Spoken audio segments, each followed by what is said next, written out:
യേശുവിന്റെ തിരുപ്പിറവി. ഹല്ലേലൂയ. 6-ാം മാസം ഗബ്രിയേൽ ദൂതൻ ഗലീലയിൽ നസ്രത്ത് എന്ന പട്ടണത്തിൽ ദാവീദിന്റെ വംശത്തിൽപ്പെട്ട ജോസഫ് എന്ന പേരുള്ള പുരുഷനുമായി വിവാഹ നിശ്ചയം ചെയ്തിരുന്ന കന്യകയുടെ അടുത്തേക്ക് ദൈവത്താൽ അയക്കപ്പെട്ടു. അവളുടെ പേര് മറിയം എന്നായിരുന്നു. ദൂതൻ അവളുടെ അടുത്ത് വന്ന് പറഞ്ഞു, ദൈവകൃപ നിറഞ്ഞവളേ, സ്വസ്തി, കർത്താവ് നിന്നോടുകൂടി. ഈ വചനം കേട്ട് അവൾ വളരെ അസ്വസ്ഥയായി. എന്താണ് ഈ അഭിവാദനത്തിന്റെ അർത്ഥം എന്ന് അവൾ ചിന്തിച്ചു. ദൂതൻ അവളോട് പറഞ്ഞു, മറിയമേ, നീ ഭയപ്പെടേണ്ട. ദൈവസന്നിധിയിൽ നീ കൃപ കണ്ടെത്തിയിരിക്കുന്നു. നീ ഗർഭം ധരിച്ച് ഒരു പുത്രനെ പ്രസവിക്കും. നീ അവന് യേശു എന്ന പേരിടണം. അവൻ വലിയവനായിരിക്കും, അത്യുന്നതന്റെ പുത്രൻ എന്ന് വിളിക്കപ്പെടും. അവന്റെ പിതാവായ ദാവീദിന്റെ സിംഹാസനം ദൈവമായ കർത്താവ് അവന് കൊടുക്കും. യാക്കോബിന്റെ ഭവനത്തിന്മേൽ അവൻ എന്നേക്കും ഭരണം നടത്തും.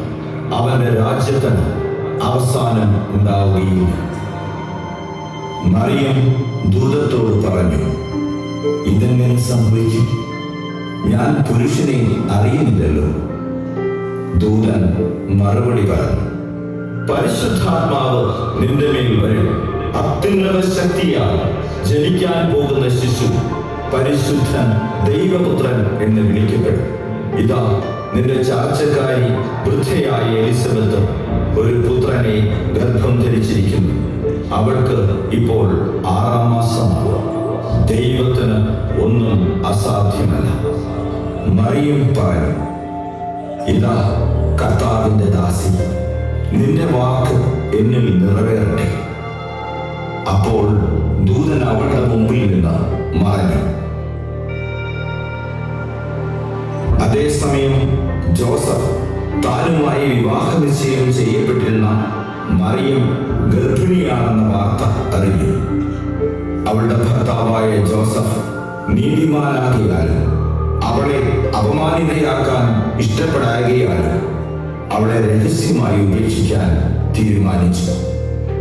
അതേക്കുറിച്ച് ആലോചിച്ചു കൊണ്ടിരിക്കെ കർത്താവിന്റെ ദൂതൻ സ്വപ്നത്തിൽ പ്രത്യക്ഷപ്പെട്ട് അവനോട് ഇങ്ങനെ പറഞ്ഞു, ദാവീദിന്റെ പുത്രനായ ജോസഫ്, മറിയത്തെ ഭാര്യയായി സ്വീകരിക്കാൻ ശങ്കിക്കേണ്ട.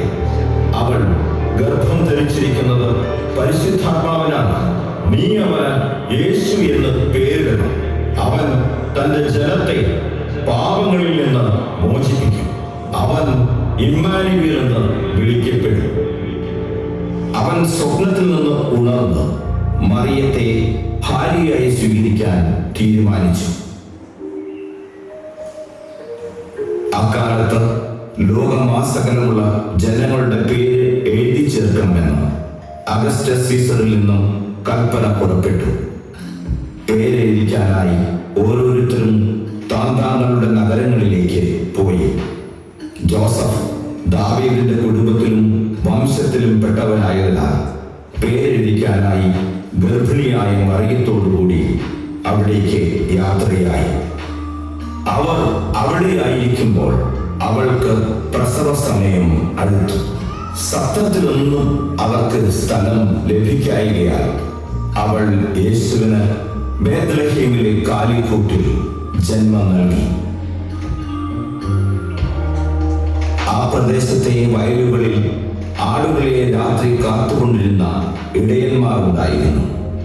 കർത്താവിന്റെ ദൂതൻ അവരുടെ അടുത്തെത്തി. മഹത്വം അവരുടെ മേൽ പ്രകാശിച്ചു. അവർ വളരെ ഭയപ്പെട്ടു. ദൂതൻ അവരോട് പറഞ്ഞു, ഭയപ്പെടേണ്ട. ഇതാ, സകല ജനത്തിനും വേണ്ടിയുള്ള വലിയ സന്തോഷത്തിന്റെ സദ്വാർത്ത ഞാൻ നിങ്ങളെ അറിയിക്കുന്നു. ദാവീദിന്റെ പട്ടണത്തിൽ നിങ്ങൾക്കായി ഒരു രക്ഷകൻ, കർത്താവായ ക്രിസ്തു ഇന്ന് ജനിച്ചിരിക്കുന്നു. ഇതായിരിക്കും നിങ്ങൾക്ക് അടയാളം. പിള്ളക്കച്ച കൊണ്ട് പൊതിഞ്ഞ് പുൽത്തൊട്ടിയിൽ കിടത്തിയിരിക്കുന്ന ഒരു ശിശുവിനെ നിങ്ങൾ കാണും. പെട്ടെന്ന് സ്വർഗീയ സൈന്യത്തിന് ഒരു വ്യൂഹം ആ ദൂതനോടുകൂടി പ്രത്യക്ഷപ്പെട്ടു. ദൈവത്തെ സ്തുതിച്ചുകൊണ്ട് പറഞ്ഞു, അത്യുന്നതങ്ങളിൽ ദൈവത്തിന് മഹത്വം, ഭൂമിയിൽ ദൈവകൃപ ലഭിച്ചവർക്ക് സമാധാനം. ദൂതന്മാർ അവരെ വിട്ട് സ്വർഗത്തിലേക്ക് പോയപ്പോൾ ആട്ടിടയന്മാർ പരസ്പരം പറഞ്ഞു, നമുക്ക് ബേത്ലഹേം വരെ പോകാം.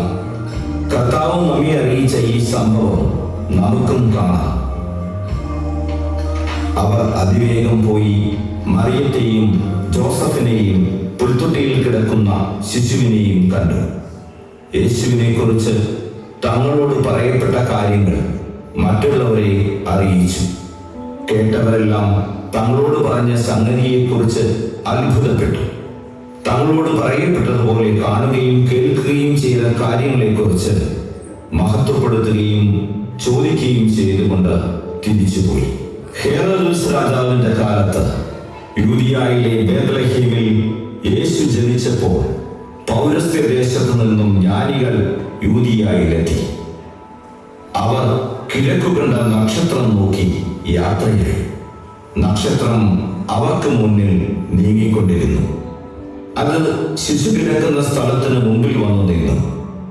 അവർ ഭവനത്തിൽ പ്രവേശിച്ച് ശിശുവിനെ അമ്മയായ മറിയത്തോടുകൂടി കാണുകയും അവനെ കുമ്പിട്ടാരാധിക്കുകയും ചെയ്തു. നിക്ഷേപപാത്രങ്ങൾ തുറന്ന് പൊന്നും കുന്തിരിക്കവും മീറയും കാഴ്ചയർപ്പിച്ചു.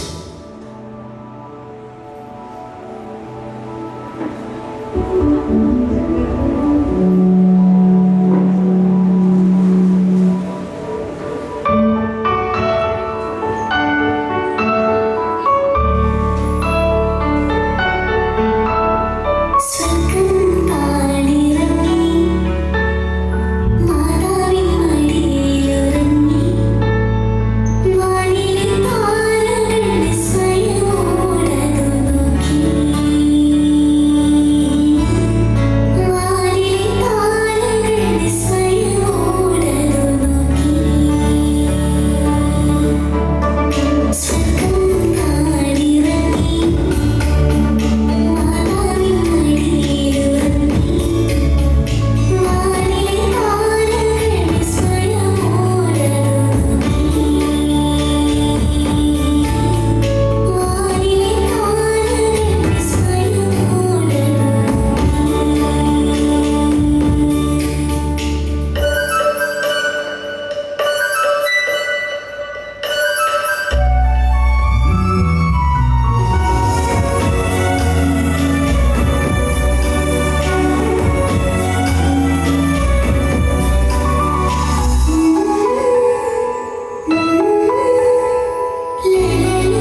ഉണ്ണിയേശു അവിടെ പിറക്കാനാണ് ഏറെ ആഗ്രഹിക്കുന്നത്. അതിനുവേണ്ടിയാണ് അവൻ വെമ്പൽ കൊള്ളുന്നത്. അവിടമാണ് നമ്മൾ അലങ്കരിക്കേണ്ടത്, അവിടമാണ് നമ്മൾ ഒരുക്കേണ്ടത്, അവിടമാണ് നമ്മൾ നാഥന് പിറക്കാൻ വേണ്ടി മാറ്റിവെക്കേണ്ടത്. സ്നേഹത്തിൻ്റെയും സന്തോഷത്തിൻ്റെയും സമാധാന